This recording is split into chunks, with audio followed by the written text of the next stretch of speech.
In the wild world of anime, few things get the blood pumping, like watching a protagonist go from zero to an overpowered hero, all fueled by the sweet, spicy thirst for revenge.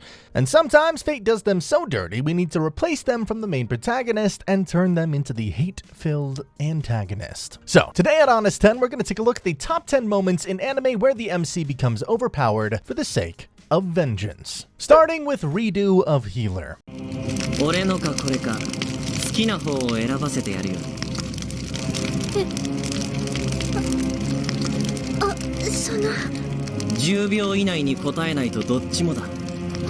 When we talk about revenge, there's this one specific anime that instantly clicks in my head. I bet you're already thinking about Kearu's laughing meme as he picks up a hot rod for some, well, you know, sus purposes. Yeah, you know the scene I'm talking about. I'm talking about Redu of Healer, where Kearu, our once gentle and supportive healer, gets a brutal taste of how dark and twisted the world can be. He's not just mistreated, he's outright abused, manipulated, and used as a tool by those he trusted, until one day he snaps and decides it's payback time. So what does our guy do when he realizes his healing powers can do more than just patch up boo-boos? Oh, you know, he just casually rewinds time to give himself a second shot at life. And this time around, he's not here to play nice. No, our boy's got a game plan, and it's got revenge written all over it in big, bold letters. He actually can rewind time and give himself a do-over, and this time, he's not the naive healer who gets pushed around. Kearu is armed with the knowledge of the future and a whole lot of pent-up rage. As he goes back in time, he's no longer the guy in the background, quietly supporting others. Instead, he's the one pulling the strings, orchestrating events with cold, calculated precision. Kearu starts taking revenge on all those who did him dirty in the past, one by one, and in the most brutal way possible. In Redu of Healer, the healer becomes the destroyer, and the tables turn in the most dramatic way possible. I will warn you, if you haven't seen it, this show is definitely not for the faint of heart. Up next, we have Tokyo Ghoul.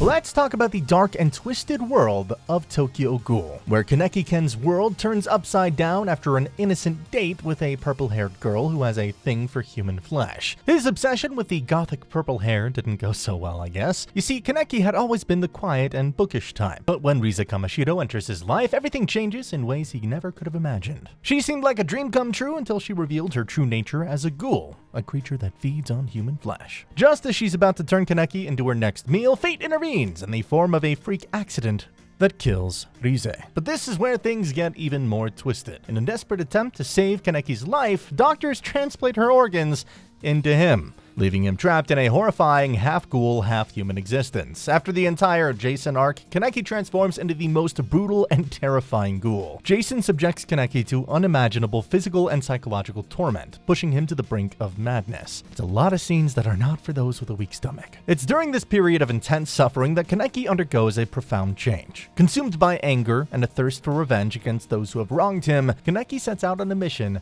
to protect his friends and take down anyone who threatens him or the people he cares about. This dude has an entire hit list. Moving on, we have Hunter x Hunter.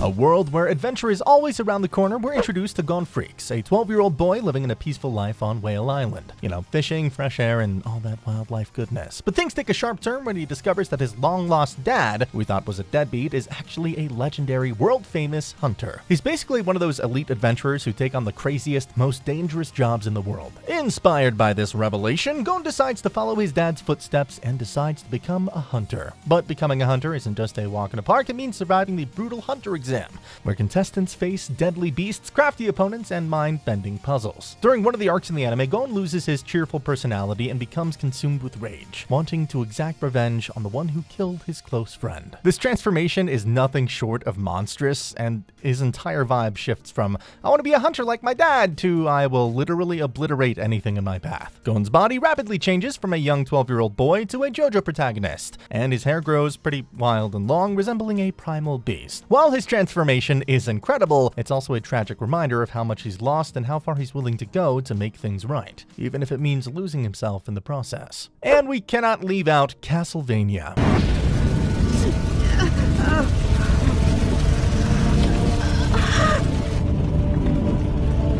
Castlevania starts out with a bang. Well, literally. Dracula, the legendary vampire lord, loses his beloved wife to a bunch of fanatic humans who accuse the love of his life of witchcraft, because she, practices actual science. Heartbroken and furious, Dracula decides to unleash hell on Earth after summoning an army of demons to wipe out humanity. Yep, he's throwing an apocalyptic party, and every human is invited. We meet Trevor Belmont, who's the last surviving member of a family of monster hunters who's more into drinking away his problems than saving the world. But when the demons start turning the countryside into a horror show, Trevor reluctantly steps up to the plate. Along the way, he teams up with Sypha, a badass speaker magician with a knack for magic, and Alucard, Dracula's half-human, half-vampire son who has some serious daddy issues. Now, Dracula's quest for vengeance might be the main plot driver, but Trevor, Sypha, and Alucard have their own agendas. Trevor's not thrilled about saving the world, but he's even less thrilled about letting it burn down. So he begrudgingly takes up the role of a hero. How could we not include Tokyo Revengers?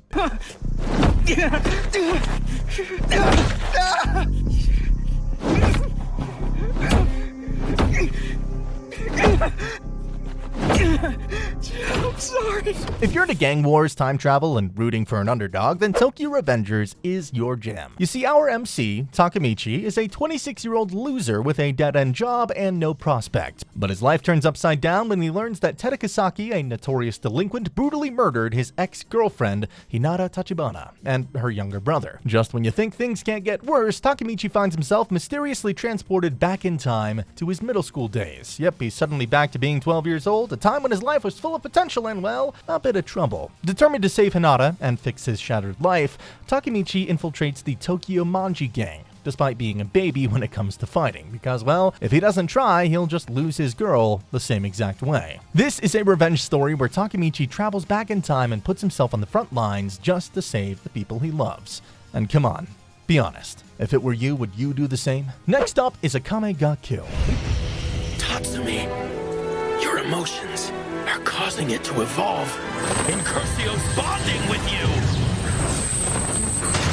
We've got another dark story in the house, where Tatsumi, a naive but well-meaning young man from a rural village, sets out for the capital city to make a name for himself and earn money to help his family. Aw, such a sweet guy, right? But when he arrives, he's in for a rude awakening. This city is corrupt, filled with political intrigue, and overrun with dangerous characters. Tatsumi ends up in the middle of a revolution and joins Night Raid, a secret group trying to bring down the corrupt government. Night Raid isn't just any team, they've got powerful weapons, and each member has their own dark past and reasons for fighting. Now Tatsumi transforms into a full-blown warrior and becomes extremely overpowered to exact his revenge on the corrupt government. Throughout his journey, Tatsumi's quest for revenge becomes more intense and brutal. Every time he loses a battle or a friend, he doesn't just get mad. He gets madder and turns into an unstoppable force of nature. Each battle and loss make him even more determined to take down the corrupt government. Coming up next is Black Clover.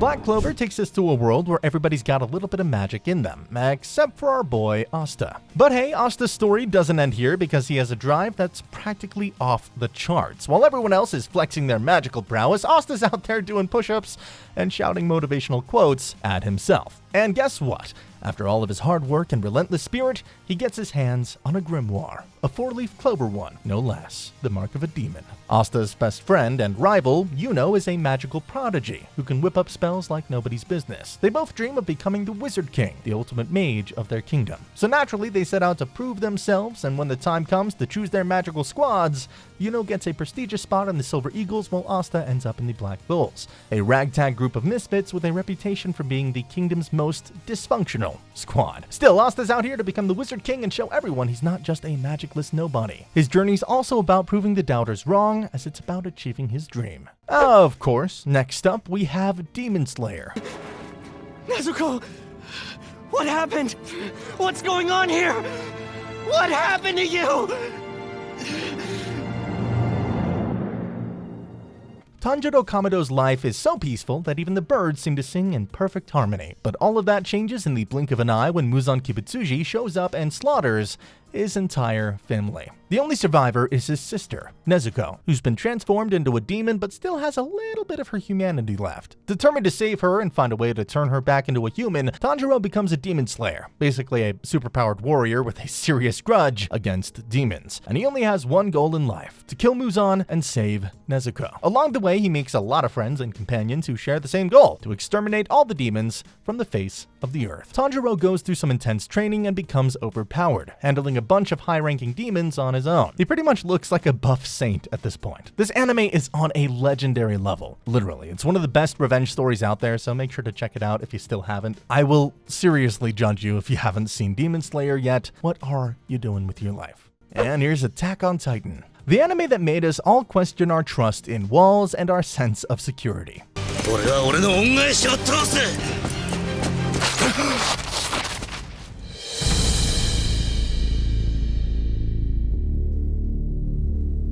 You see, it's all about titans, walls, and revenge. Our MC, Eren Yeager, is an adventurous kid with dreams of seeing the world beyond the massive walls, but his world is literally turned around when a gigantic titan smashes the wall, and his peaceful life is shattered as his city falls to the titans. He also witnesses his mother getting eaten by a titan right in front of his eyes, and that's when he's determined to kill the titans and eliminate them from the face of the earth. He joins the Elite Scout Regiment, a group of brave souls who venture outside the walls to fight titans and uncover the secrets of their world. Along the way, he uncovers the true nature of titans and where they come from. Turns out some humans messed with the power of the titans, and now, armed with this revelation, Eren decides to ramp up his quest from let's take back our walls to let's wreck the world outside of those walls. Yeah, that's how deeply personal Eren's reasons were. He becomes the monster he originally hated, consumed by his quest for revenge, and eventually turns into a full-blown villain. Or, you know, maybe not. I'll leave that decision up to you.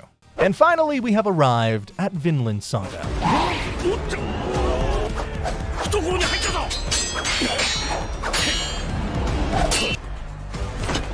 Vinland Saga is honestly the ultimate revenge anime that'll have you itching to seek vengeance yourself. Meet Thorfinn, a loving young boy whose life turns upside down when his father, a legendary warrior, Thors, is killed by the mercenary leader, Askeladd. Yeah, some stuff happened. Now Thorfinn is all about revenge, and he's not just your run-of-the-mill revenge seeker, he's got a sharp mind and even sharper skills, all honed with one goal in mind: taking down Askeladd. He keeps traveling with him and his men just to find the perfect time to end Askeladd's life. Throughout his journey, he takes multiple lives, which leads him on a journey to self-discovery. Along the way, he encounters a whole cast of colorful characters, from battle-hardened warriors to cunning leaders. Thorfinn's journey is basically one big epic game of cat and mouse, only with a lot more bloodshed. As Thorfinn's quest evolves, he begins to question his path, his values, and what true honor really means. You see, Vinland Saga is the kind of anime that'll make you question life. It's not just about revenge and Thorfinn getting stronger, it's a powerful story about staying true to yourself even when revenge consumes you, and the powerful advice people have told you along the way. Oh, and some wonderfully choreographed fights. And with that, we'll be wrapping up this list of the best anime where the MC becomes overpowered for the sake of revenge. Well, I'm sure there are a lot of anime like this, so we probably missed out on some of your favorites. Don't keep us hanging though. Be sure to comment down below any anime you think should have made this list. And if you enjoyed this video, please give it a thumbs up and subscribe to see more of this juicy content. Here's Honest signing off. See you next time.